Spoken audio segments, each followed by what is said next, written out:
σώσομεν την εσπερινίδα εις ημών το Κυρίο. Κύριε ελέησον. Αντιλαβούς όσων ελέησον και διαφύλαξον ημάς ο Θεός της η χάρητη. Την εσπέραν πάσαν, τελείαν, αγίαν, ειρηνική και αναμάρτητον. Παρά του Κυρίου ετισόμεθα. Παρός σου, Κύριε. Άγγελον ειρήνης, πιστών οδηγών, φύλακα των ψυχών και των σωμάτων ημών. Παρά του Κυρίου ετισόμεθα. Παρά σου, Κύριε.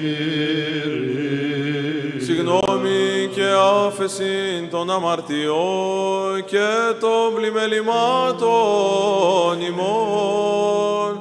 Παρά του Κυρίου ετισόμεθα.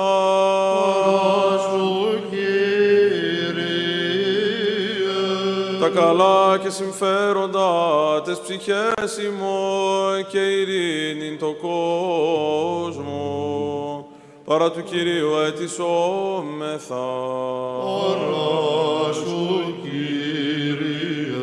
Των υπόλοιπων χρόνων της ζωής ημών εν ειρήνη και μετανία εκτελέσε. Παρά του Κυρίου ετισόμεθα. Παρά σου, Κύριε. Χριστιανά τα τέλη της ζωής ημών ανώδυνα ανεπέσχυντα ειρηνικά και καλήν απολογίαν την επί του φοβερού βήματος του Χριστού ετισόμεθα. Παρά σου, Κύριε.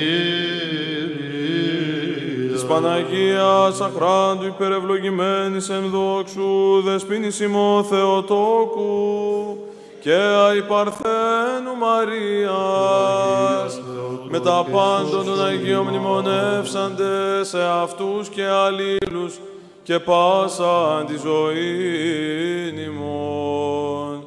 Χριστό το Θεό παραθόμεθα. Κύριε.